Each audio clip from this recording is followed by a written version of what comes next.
prepare to introduce our special guest today, who's going to come in her own, very own way to share with us some information about personal development.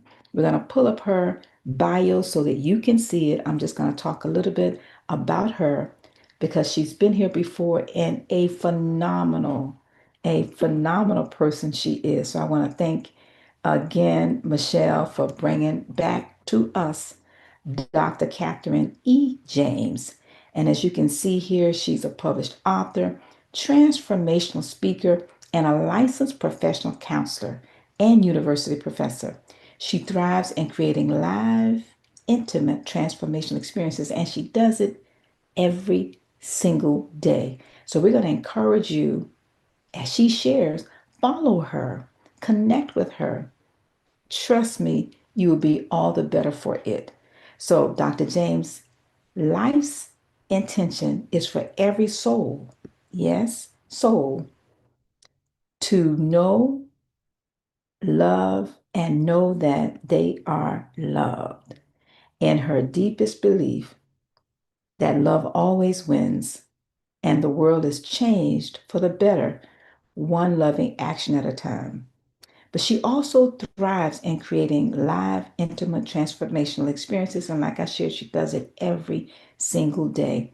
So please follow her, but also help me welcome again Dr. Katherine E. James.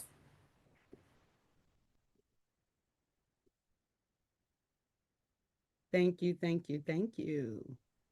I am super excited to be here. Thank you, Anne, for the invitation. Thank you, Michelle, for being you. Um, this topic, when I tell you this topic was made for me or I was made for the topic, when we think about this thing of personal development, let me just ask you the question: whose business is that?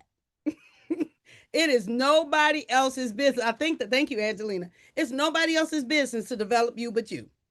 That's your business. That is solely your business. Now, other folk can help us, other people can come alongside of us, but ultimately, it's your business. And I love that. I love knowing that this is my business. And the program is amazing. I'm listening to her talk in all the different areas. There's no stone left unturned, untouched. I love that. And this idea about, there were so many pieces that you said, and that's so powerful. But your body is your business. All of that, like so many parts of that. My intention in life, as has been said, is to add more love into the world, right? And that I know, think about people in life, how different life is in all areas when folk love themselves well enough to do what's necessary, to elevate, to leverage, to be the best version of themselves, to grow, to expand, to increase, to become. When we love ourselves well enough that we get in our own business, right? When we know that we're falling short or we haven't done the thing that is for us to do, we hold our own self accountable. When we love ourselves well enough that we have decided, we committed that we will leave no, we're not going to leave anything on the court. Nothing will be left on the field, right? Nothing will be left on the field. And so I am Katherine E. James. I love love. If you tell, like, I take love everywhere I go because it's a conversation piece. You want to talk to me about love? I will talk to anybody about love because when you think about the transformational reality that comes from nothing transforms us like love does. Nothing does. There's nothing more powerful than love in the universe. So when we talk about this notion of personal development, you can't do it outside of love. You just can't. We will develop, but if love isn't a main component of that love, of that growth experience, then something greatly is missed. There's a statement that I make that says, no one can love us sufficiently enough for us failing to love ourselves. No one can. There will always be a deficit It doesn't matter how much someone pour loves into us. Have you ever been in a position that you keep telling someone that they are valuable, that they are loved, that they are all those things, and they can't receive it? It's because they're right. Thank you. Their level of love, right? It's almost as if that which will be foundational, that which will be the stopper, if you will. If love is not sufficient enough, the stopper is out, and all the love that's poured into them goes in and out. Do you see that? Goes in and out. But when we love ourselves sufficiently enough, all the other love is a benefit. It's an added bonus, right? It's the cherry on the top. So I got 3 key points that I want to talk about. So for me, I serve as a self-love coach and a soul midwife and a soul midwife. And my whole purpose in life really is to help people to love themselves sufficiently enough that is non-negotiable that we will live our fullest life. This is a non-negotiable. I don't have a problem with mistakes. I don't have a problem with messing up. I don't have a problem with do-overs and try again. As long as we understand that that's a part of the learning process.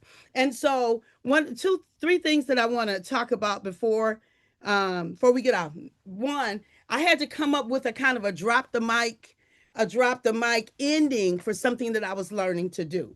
And I was in prayer and meditation, and I was like, okay, Abba, I need it. What can I do as my ending for who I am and the reason that you have me in the earth at this time? And this is what he gave me. And I want you all to listen clearly. He said, at the moment, and this is for all of us, at the moment that Abba gave us our breath, we forfeited the right to not be amazing. That's a Selah moment right there. I just need you to pause and take that in. Consider this. At creation, we were fearfully and wonderfully made in his image and likeness. And to not own that as our truth, to not live from that truth limits where we would go, how we go, who we go with, what we're willing to do. But to the degree that we own this idea that at the moment, and remember, we were known before we were formed. Remember that. But at the moment that Abba gave us our breath, breathed the breath of life into us, pneuma, we became living souls. We forfeited. You don't have the right to not be amazing. I'm just saying, you don't have the right when you realize that you were created for the sole purposes of what only you can bring into this universe, of what only you can do. When we live from that place, personal development becomes the common way of living. It's not an adjunct. It's not something that I work on person. No, it's like breathing because we understand the responsibility of maximizing the unique being that you and I are. No one can do what you can do the way you can do it. No one can. And this is not about arrogance or pride. This is a true fact that at the point in which we were created, there was none other created like us. And so there is a certain element that we can fulfill in Papa's entire universe that nobody else can. And once you realize that, we no longer compete because there's no way to compete against things that are not exact. There's no way. No one can compete against you being you, and no one can compete against me being me. So at the moment that Abba gave us our breath, you and I, we gave up the right to not be amazing. So I just need us to settle in right now and own the amazingness. What do we do with rare, one of a kind, unrepeatable things in the universe? We treasure them. We honor them. We take care of them. We treat them special. That's you and I. It's you and I. There's no argument in that for me. Yes, there's work that we need to do always. We always need to be iron and sharpen our iron always. But at the moment, your amazingness, that was settled before you were formed. That's point number one. And if we fail to live that out, like one of life's greatest tragedies is um living and not truly knowing the truth of you. personal development helps us to know the truth of you. There's something that you do without, just like breathing, without even thinking twice about it. You do it better than most, if not everyone else. And again, this is not competition. This is a sober awareness of what you bring to the table. Own that, leverage that. But so we can do all the things. All the things. We can work on our body, we can work on our job, we can work on all the things. But if you don't work on what you say to you and what you believe about you and what you know about you, we will sabotage every time. So this is why I'm giving you these statements. At the moment that Abba, he who created everything that is, Elohim, created the universe. At the moment that Abba gave us our breath, created you and I, we gave up the right to not be amazing.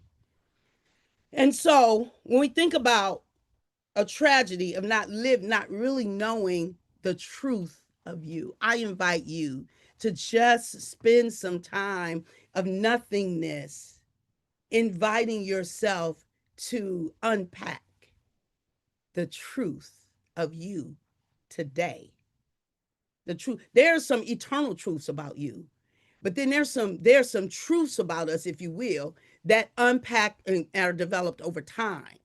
Because there is a reality that was for me when I was 10 that's not for me now at 62, right?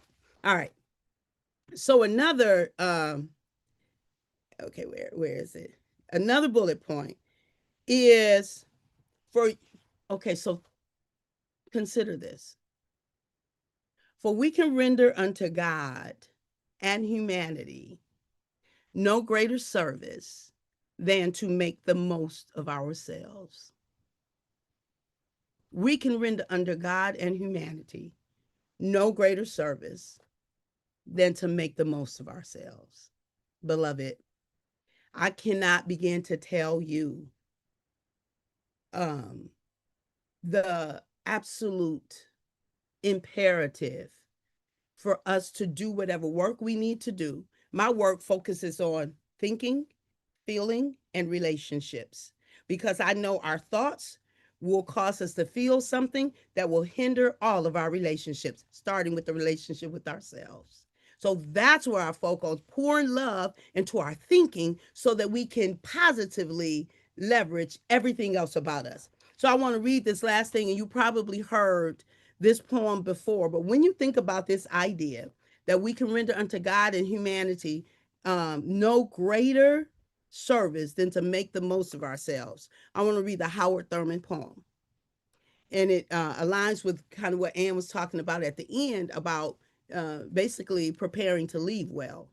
But the ideal situation for a man or woman to die is to have family members standing with them as they cross over. But imagine this, if you will, being on your deathbed and standing around your bed are the ghosts of the ideas, the abilities, the talents, and the gifts, the dreams given to you by life that you, for whatever reason, never pursued those dreams. You never did anything with those ideas. You never used those talents. You never used those gifts. You never took advantage of those opportunities. And there they are, standing around your bed, looking at you before you take your last breath, dying breath, looking at you with angry eyes, saying, "We came to you, and only you could have given us life, and now we must die with you forever." I read that poem. I was like, whoa, whoa. So I've committed. I'm inviting you to commit that I'll leave nothing on the court. I go nowhere without one of these. And I can show you a bag over here. I got them in every color. Like all these colors in my dress are also over here, this bag of Paw Pops, because I believe in celebrating this unique being that has not been duplicated, right? An unrepeatable, remarkable miracle. All of us are with our own special brand of brilliance. I believe in celebrating me, and I believe in you celebrating you. And one of the greatest gifts that we can give ourselves is to honor that, live the kind of life that when we leave here, we have left nothing on the court. The greatest legacy that we can live is to have loved well. Personal development outside of loving oneself well, right? It's missing the single greatest ingredient, love, right? That thing. And so I define love in my book as at love in action as accepting, valuing, and embracing one's entire self. Like you accept all of you, you value all of you, you embrace all of you. It doesn't mean you don't deal with your stuff. Of course you do. And this includes an activating awareness of the need that motivates us to continually change for the better. But we won't change well without accepting where we are, without valuing our unique being, and without embracing all that we are. Beloved, love you well is is my gift to you for personal development.